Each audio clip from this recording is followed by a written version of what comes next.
수면 트러블은 육아 고민 중 가장 큰 부분을 차지합니다. 자야 할 시간에 자지 않는 아이, 잘 자다가 갑자기 울면서 깨는 아이, 엄마 아빠와 떨어져서는 잠을 이루지 못하는 아이, 집집마다 다양한 수면 고민을 갖고 있는데요. 전지적 의사시점 제4편 수면 궁금증과 솔루션에 대해 알아봅니다.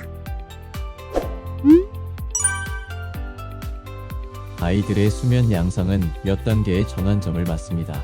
신생아기에는 2시간마다 자다 깨길 반복하다가 생후 6주를 넘기면서 서서히 밤잠 시간이 길어집니다. 생후 12에서 16주에 접어들면 일정한 시간에 규칙적으로 낮잠을 자게 되고 생후 9개월 무렵부터는 밤중 수유를 멈추고 낮잠 횟수도 2회로 줄어듭니다. 아이의 원령에 따라 낮잠 여부, 밤중 수유 등을 고려해 규칙적인 수면 습관을 길러주세요. 건강한 수면 습관을 기르고 싶다면 수면 호르몬과 각성 호르몬이 원활하게 분비되는 환경을 제공하는 것도 중요합니다. 이를 위해 가장 먼저 할 일은 일정한 시간에 잠들고 일어나는 루틴을 만드는 겁니다. 간혹 야경증 등의 수면 문제로 아이 수면의 질이 떨어질 수 있는데요. 아이가 갑작스레 땐 당황하지 마시고 아이를 안아 진정시키면서 증상이 멈출 때까지 기다려주세요. 야경증이란 잠들기 시작한 지 얼마 되지 않아 갑자기 소리를 지르며 깨는 증상을 보이는 수면 트러블을 말하는데요. 보고에 따르면 적게는 2~3% 아이들에게서 많게는 15%까지 나타난다고 합니다. 아직 정확한 원인은 밝혀지지 않았지만 스트레스, 수면 부족, 불안감 때문인 것으로 짐작합니다. 무서운 영상을 시청했을 때에도 야경증을 겪을 가능성이 높으니 가급적 공포심을 조장하는 내용은 보여주지 않습니다. 또 낮에 에너지 소비가 큰 활동은 피하는 것이 좋습니다. 증상이 반복된다면 전문의에게 진료를 받아보세요. 아이들이 졸려도 잘 안 자려는 이유는 잠이 지금 이 순간의 즐거움을 방해하는 요소로 여기기 때문입니다. 엄마 아빠와 함께 있는 게 좋고 재미난 놀이를 하는 게 즐거워. 현재의 행복감을 지속시키고자 졸음이 쏟아져도 본능적으로 잠들지 않으려 안간힘을 쓰는 것이지요. 잠을 거부하는 또 다른 이유는 불안감 때문입니다. 잠들면 엄마 아빠와 이별하게 되는 상황도 싫고 무서운 괴물이 나타날지 모른다는 두려움에 이를 회피하고자 잠을 거부합니다. 특히 아이들은 심리적으로 부모에게 강하게 의존하기 때문에 수시로 스킨십을 통해 존재를 확인하고 싶어 합니다. 따라서 물리적으로 떨어져 있으면 심한 불안감을 느끼기도 합니다. 아침이면 또 놀 수 있고 엄마도 다시 만날 수 있어.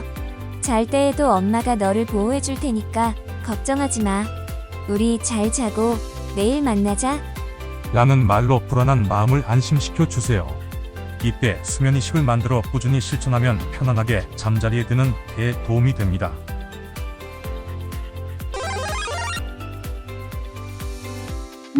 규칙적인 수면 패턴을 보이는 생후 2에서 3개월부터 수면의식을 정해놓고 실천하는 것이 좋습니다. 일정한 시간에 비슷한 과정을 매일 반복하는 것이 포인트입니다. 예를 들어 목욕 후 잠자리에 누워 자장가를 부르거나 동화책을 읽어주는 것, 또는 좋아하는 인형이나 수건을 손에 쥐어주고 머리와 볼을 쓰다듬으며 뽀뽀한 뒤 불을 끄고 잠드는 것이죠. 아이가 더 편안하게 느끼고 좋아하는 활동 위주로 진행하면 되는데, 처음에는 한두 가지로 시작해 연령이 높아질수록 양치질하기, 화장실 다녀오기 등을 추가하는 것을 권장합니다.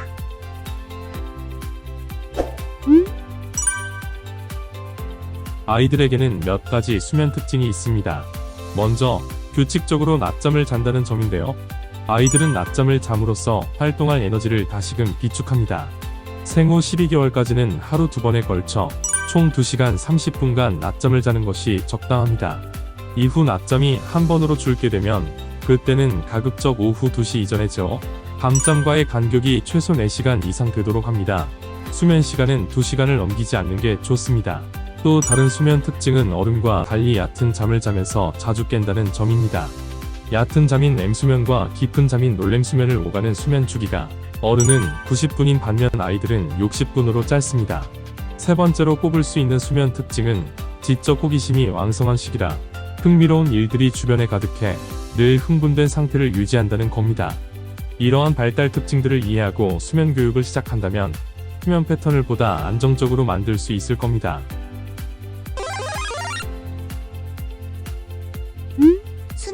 아이에게 적정 시기는 생후 6에서 8주로 봅니다. 부모님들이 선호하는 수면 교육 방법으로 시작법, 안누법, 퍼버법이 대표적인데요. 아이에게 적합한 방법을 선택해 한 달 정도 시도해보세요. 그래야 효과를 기대할 수 있습니다. 첫째 시작법은 아이를 울리지 않고 재우려는 부모들이 주로 사용하는 수면교육법입니다. 아이를 잠자리에 눕힌 뒤 쉬쉬 아아 소리를 내며 토닥이며 재우는 방법으로 흔히 아닥법이라고도 부릅니다. 둘째 안누법은 아이를 눕힌 상태에서 시작하는데 아이가 울면 안아서 진정시킨 뒤 내려놓는 과정을 반복하는 것이 포인트입니다. 절대 처음부터 안아서 재우지는 않는다는 점을 기억하세요. 생후 4개월은 4에서 5분, 생후 6개월은 2에서 3분 정도 안고 있으면 되고 생후 9개월 이상 아이는 곧바로 눕히는 방식을 따릅니다. 셋째 퍼버법은 외국에서 주로 활용하는 수면교육법으로 아이를 잠자리에 눕히고 울면 달래대 첫날에는 3분 뒤, 다음 날에는 5분 뒤로 간격을 늘려나가는 방식입니다. 스스로 잠들 수 있게 부모가 옆에 있다는 것만을 인지시키는 방법입니다. 잘 자고 잘 먹고 잘 노는 것이야말로 아이 발달에 긍정적 영향을 미치기 때문에 아이를 잘 재우기 위해 많은 부모님들이 노력을 기울입니다. 때로는 아이가 잠투정을 하거나 잠을 거부해 부모 아이 모두 지치는 상황이 이어지기도 하죠. 이럴 땐 스킨십을 자주 하면서 아이의 불안감을 낮추고 수면 교육과 수면 이식, 그리고 안정적인 낮잠, 밤잠 루틴 만들기 등으로 건강한 수면 습관을 가질 수 있도록 도와주세요.